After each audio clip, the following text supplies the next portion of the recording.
So அதே வலிய நானும் அனுபவிக்கணும்ல. அதுக்காக தாம்மா அப்படிலாம் பண்றேன். சரி ஓகேம்மா, நீ ஒண்ணும் கில்ட்டா ஃபீல் பண்ணாத. இந்தா உன் வீட்டுக்கு ஃபோன் தானே பண்ணி பேசணும். இந்தா பேசு. இல்ல வேணாம் வேணாம். நம்ம வேணா நேரா போய் அவங்கள மீட் பண்ணிட்டு வந்துரலாமே. சரி ஜான்வி, நீ போய் ரெடியா இரு. நானும் ரெடியா இருக்கேன். அப்புறம் இந்த ஷர்ட்ட பாரு ஜான்வி, இதுல எது நல்லா இருக்கு அப்படிங்கிற மாரி கேட்டுட்டு இருக்கான். இவளுக்கு ஒண்ணும் புரியல அப்படியே நின்னுட்டு இருக்கா. ஜான்வி ஃபோன் பண்ணி இன்ஃபார்ம் பண்ணு, நம்ம வரோம் அப்படின்னு சொன்னதும் அவளும் ஃபோன் பண்ணி இன்ஃபார்ம் பண்ணிடுறா. வீட்ல இருக்கிறவங்களும் பொண்ணும் மாப்பிள்ளையும் வீட்டுக்கு வராங்க அப்படின்னு சொல்லிட்டு விருந்தெல்லாம் ரெடி பண்ணியிருக்காங்க போல. அப்ப காலிங் பெல் அடிக்கிற சவுண்ட் கேக்குது. அவங்க வந்துட்டாங்க அப்படின்னு சொல்லிட்டு தங்கச்சிக்காரி தான் போய் டோரை ஓப்பன் பண்றா. அப்படி யாரு வந்திருக்கா அப்படின்னு தெரியல. ஏன்னா இவங்க 2 பேரும் இன்னுமே கார்ல தான் வந்துட்டு இருக்காங்க. நம்ம ஹீரோயினி ஒரு முடிவோட தான் கிளம்பி போறா.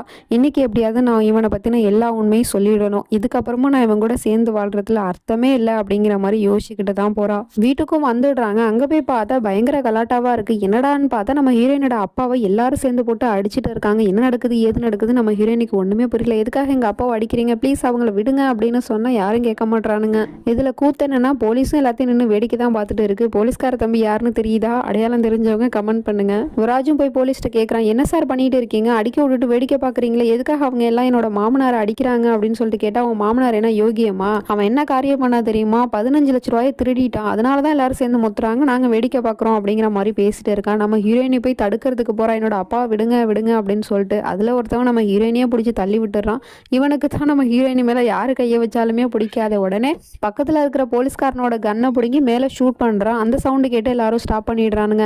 இங்க பாருங்க, என்னோட மாமனார் மேல இதுக்கப்புறமும் யாராவது கையை வச்சிங்க, அப்புறம் நான் அவங்க யாரையும் ஷூட் பண்ண கூட தயங்க மாட்டேன், என்னோட குடும்பத்தை விட்டு தள்ளி இருங்க அப்படின்னு சொல்லிட்டு இருக்கான். அப்படியாப்பா, சரி நாங்க தள்ளி இருக்கோம், ஆனா உன்னோட மாமனார் என்னோட காசு திருடிட்டு வந்துட்டாரு, அதுக்கு என்ன பதில் சொல்ல போற அப்படின்னு சொல்லிட்டு கேட்டா, அதான் கேஸ் கொடுத்துருக்கீங்களா, மத்ததெல்லாம் கோர்ட்ல பாத்துக்கலாம், இப்ப கிளம்புங்க அப்படின்னு சொல்லிட்டு மொத்த பேரையும் அனுப்பி வச்சிடுறான். போலீஸ்காரன்ட்டையும் கண்ணை கொடுத்து, இங்க பாருங்க சார், உங்க வேலையை நீங்க பண்ணல, அதனாலதான் நான் சட்டத்தை கையில எடுக்க வேண்டியதாயிடுச்சு, சாரி சார் அப்படின்னு சொல்லிட்டு கண்ணையும் கொடுத்துட்றான். அதுக்கப்புறம் பார்த்தா மாமனாருக்கு ரொம்ப அடிபட்டத்துல உடம்பு சரியில்லாம போயிடுச்சு போல. நம்ம ஹீரோயினி தான் பக்கத்துல இருந்து பாத்துக்கிறா. இவனும் ரொம்ப நல்ல மாதிரியா ஆக்டிங்க போட்டுட்டு இருக்கான். என்னோட மாமனார் ஒரு கேஸ்ல மாட்டிக்கிட்டாரு, பெயிலுக்கு ஏற்பாடு பண்ணுங்க அப்படிங்கிற மாதிரிலாம் ஃபோன் பண்ணி பேசிட்டு இருக்கான். இதை தூரத்துல இருந்து பாக்குற குடும்பத்தாருக்கு ரொம்ப நல்லவனா இருக்கானே அப்படிங்கிற மாதிரி தான் யோசிக்கிறாங்க. ஆனா பாட்டி மட்டும் நம்பல இவனை. நம்ம ஹீரோயினிக்கு கோவமா தான் வருது இவனை பார்த்தா. இவன் என்னதான் பண்ணாலும் ஏதாவது காரணம் இல்லாம பண்ண மாட்டான் அப்படிங்கிற மாதிரியே யோசிச்சுட்டு இருக்கா. அதுக்கப்புறம் நம்ம ஹீரோயினி அப்பாவை பார்க்கறதுக்காக வந்திருக்கா. அப்பா நல்லா தூங்குறாரு. ஆனா அப்பாவோட நிலைமையை கண்டு ரொம்பவே கவலைப்படுறா, அழுது புலம்புறா.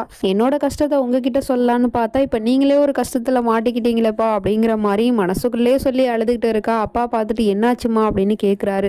ஒன்றும் இல்லப்பா அப்படின்னு கண்ணை தொடச்சிக்கிறா. அதுக்கப்புறம் பார்த்தா யாரோ கல்லை விட்டு எறிஞ்சு வீட்டுக்குள்ள அடிக்கிற மாதிரியே சவுண்டு கேட்குது. என்னடா அப்படின்னு சொல்லிட்டு வெளியே போய் பார்த்தா திரும்பவும் எல்லாரும் வந்து கலாட்டா பண்ணிட்டு இருக்கானுங்க. இந்த திருடன் என்னோட பணத்தை திருடிட்டான், இப்படிப்பட்ட திருடனை இந்த ஊர்லயே நான் இருக்க விட மாட்டேன், என்னோட பணம் கிடைக்கிற வரைக்கும் நான் இந்த இடத்த விட்டு போகவும் மாட்டேன் அப்படிங்கிற மாதிரி சொல்லிட்டு கல் எடுத்து அடிச்சுக்கிட்டு இருக்காங்க. அப்ப நம்ம விராஜ் தான் வெளியே வந்து எல்லாரும் நிறுத்துங்க அப்படின்னு கத்துறான். உடனே எல்லாரும் நிறுத்திடுறானுங்க. இப்ப என்ன உங்களுக்கு பிரச்சனை, உங்களுக்கு பணம் தானே வேணும், என்னோட ஆபீஸ்ல வந்து பாருங்க, நான் 15 லட்ச ரூபாய் பணத்தை தந்துடுறேன் அப்படின்னு சொன்னா, பணத்தை நீங்க கொடுத்துருவீங்க சார், ஆனா இந்த திருட்டு பைய திரும்பவும் எங்கேயாவது கையை வச்சுட்டா என்ன பண்றது அப்படிங்கிற மாதிரி கேட்டுட்டு இருக்கான். ஹே லுக், மைண்ட் யுவர் வாய்ஸ், நீங்க யாரை பத்தி பேசிட்டு இருக்கீங்கன்னு தெரியுமா, விராஜ் டோபராலோட மாமனாரை பத்தி. அவர் மேல நீங்க கேஸ் கொடுத்துருக்கீங்களா, அந்த கேஸ் கோர்ட்ல நடக்கும். ஒருவேளை அந்த கேஸ்ல வந்து தீர்ப்பு சொல்லிட்டாங்க, என்னோட மாமனார் எந்த தப்பும் பண்ணல, அவர் திருடன் இல்லைன்னு மட்டும் சொல்லிட்டாங்க, அதுக்கப்புறம் அவங்க யாரையுமே நான் சும்மா விட மாட்டேன் அப்படிங்கிற மாதிரி மிரட்டிட்டு இருக்கான். சரின்னு சொல்லிட்டு அவனுங்களும் பயந்துட்டு அங்க இருந்து போயிடுறானுங்க. திரும்பவும் குடும்பத்தை காப்பாத்தினதுனால மொத்த குடும்பமே பெருமையா பார்த்துட்டு இருக்கு. ஆனா நம்ம ஹீரோயினிக்கு தான் ஒன்றும் புரியல. கொஞ்ச நேரம் கழிச்சு அப்பாவை பார்க்கறதுக்காக போனா அப்பா வந்து நெஞ்சு வெளில துடிச்சிட்டு இருக்காரு. உடனே டாக்டருக்கு ஃபோன் பண்ணி வர சொல்லிட்டாங்க போல.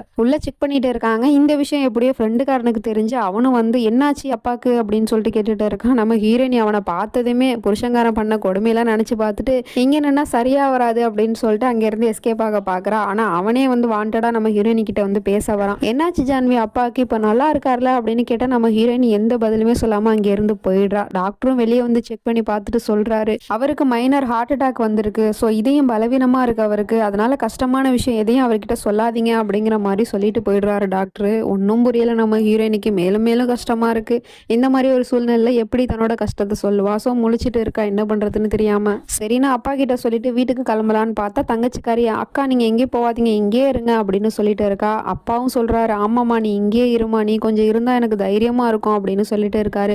ஆனா அப்பா நான் போயாகணும்ப்பா, விராஜ் தனியா இருப்பாரு, நான் நாளைக்கு வரேன்ப்பா அப்படின்னு சொன்னா தங்கச்சிக்காரி கேட்க மாட்டேங்கிறா. நான் மாமா கிட்ட சொல்றேன்க்கா அப்படின்னு சொல்லிட்டு அவன் இங்க இருந்து ஓடி போயிடுறா. நம்ம ஹீரோயினுக்கு பயமா இருக்கு, என்ன பண்ண போறான்னு தெரியல அப்படின்னு சொல்லிட்டு அவளும் வந்து மாமங்காரன்ட்ட, இங்க பாருங்க மாமா, அக்காவை இங்கேயே விட்டுட்டு போறீங்களா ப்ளீஸ், அக்கா எங்க கூடயே இருக்கட்டுமே அப்படின்னு சொன்னா, இல்லம்மா நான் உன்னோட அக்காவை நாளைக்கு கூட்டிட்டு வரேன் அப்படின்னு சொல்றான். இல்ல நீங்க இங்கேயே விட்டுட்டு போங்க அக்காவை அப்படின்னு சொல்லிட்டு இவ பிடிவாதமா பாசமாக பேசிகிட்டு இருக்கா. சரிம்மா உனக்கு உன்னோட அக்காவை எந்த அளவுக்கு பிடிக்கும் அப்படின்னு சொல்லிட்டு கேட்டால் அவளுக்கு எவ்வளோ கை நீட்ட முடியுமோ அந்த அளவுக்கு நீட்டுறா. இங்கே பாரு எனக்கு எந்த அளவுக்கு பிடிக்கும்னு பாரு, இவ்வளோ பிடிக்கும் எனக்கு உன்னோட அக்காவை. அப்போ யாருக்கு அதிகமாக பிடிச்சிருக்கு? எனக்கு தானே அதிகமாக பிடிச்சிருக்கு அப்படிங்கிற மாதிரி பேசிட்டு இருக்கா. நம்ம ஹீரோயினி பயந்துக்கிட்டே வெளியே வந்து பார்க்குறா தங்கச்சி அப்படி என்னதான் பேசுகிறா அப்படின்னு சொல்லிட்டு. அவளும் பிடிவாதமாக தான் இருக்கா. இங்கே பாருங்க மாமா ப்ளீஸ் மாமா இன்னைக்கு ஒரு நாள் என் கூடவே இருக்கட்டுமே மாமா அப்படின்னு சொன்னால் அவன் அப்படியே நெருங்கி வரான். தங்கச்சிக்காரியை பார்த்துட்டு நம்ம ஹீரோயினிக்கு அள்ளு விடுது, என்ன பண்ண போகிறான்னு தெரியல அப்படின்னு சொல்லிட்டு பயந்தா.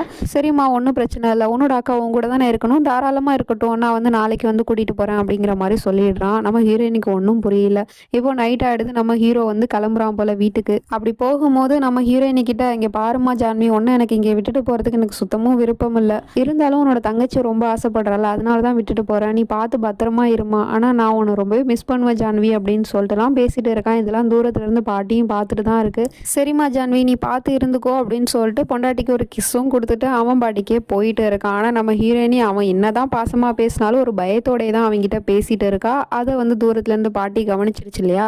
ஸோ அவன் தானே போனதுமே பாட்டி கேட்குது, என்னாச்சுமா ஜான்வி நீ நல்லா இருக்கல அப்படின்னு கேட்டால் எனக்கு என்ன பிரச்சனை பாட்டி நான் நல்லா தான் இருக்கா அப்படின்னு சொல்லிட்டு அவன் அங்கேருந்து போயிடுறான். ஆனால் பாட்டிக்கு சந்தேகமாக தான் இருக்குது, என்னமோ இடிக்குது என்னத்தையோ மறைக்கிறா நம்ம பேத்தி அப்படிங்கிற மாதிரி முழிச்சிட்டு இருக்கு. பாட்டியோட சந்தேகம் இன்னும் எந்த அளவுக்கு போய் நம்ம ஹீரோவோட உண்மையான சுயரூபத்தை வெளியே கொண்டு வரும்னு தெரியல. இதுக்கப்புறம் என்ன நடக்க போகுது அப்படிங்கிறதெல்லாம் நம்ம அடுத்த பாட்டில் பார்த்து தெரிஞ்சுப்போம். அது வரைக்கும் பை ஃப்ரெண்ட்ஸ்.